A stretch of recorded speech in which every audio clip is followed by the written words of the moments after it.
Assalamualaikum warahmatullahi wabarakatuh. Perkenalkan, nama saya Siti Salmah, mahasiswi semester 2 Program Studi Teknologi Pendidikan Universitas Ibnu Khaldun Bogor. Video ini saya buat untuk memenuhi tugas akhir dari mata kuliah Ilmu Komunikasi Pendidikan. Selamat menyaksikan. Apa sih itu komunikasi verbal? Nah, komunikasi verbal atau verbal communication adalah bentuk komunikasi yang disampaikan komunikator kepada komunikan dengan cara tertulis atau lisan. Komunikasi verbal ini menempati porsi besar karena kenyataannya seperti ide-ide, pemikiran, atau keputusan lebih mudah disampaikan secara verbal ketimbang non-verbal. Komunikasi verbal ini juga proses penyampaian informasinya menggunakan media seperti surat, lukisan, gambar, grafik, dan lain-lain. Selanjutnya ada prinsip-prinsip komunikasi verbal. Nah, prinsip komunikasi verbal yang pertama adalah interpretasi menciptakan makna.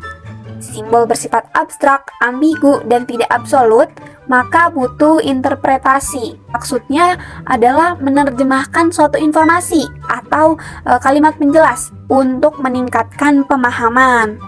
Kemudian, prinsip komunikasi verbal yang kedua, komunikasi adalah aturan yang dipandu.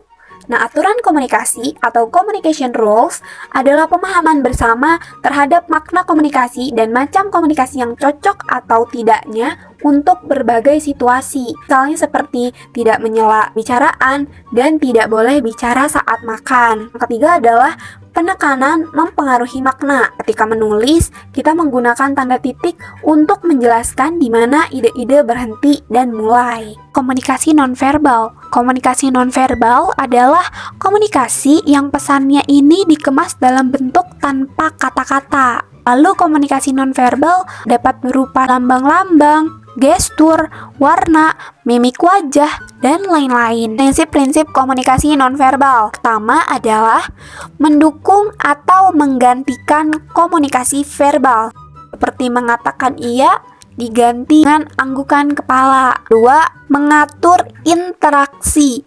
Kita harus tahu kapan giliran bicara.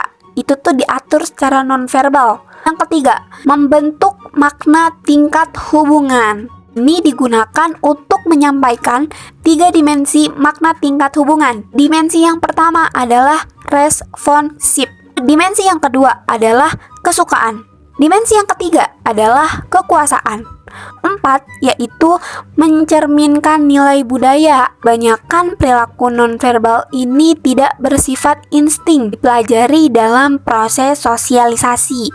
Contohnya, jika di Indonesia, hormat ditandai dengan salam, sedangkan di Korea, hormat ditandai dengan membungkukkan badan.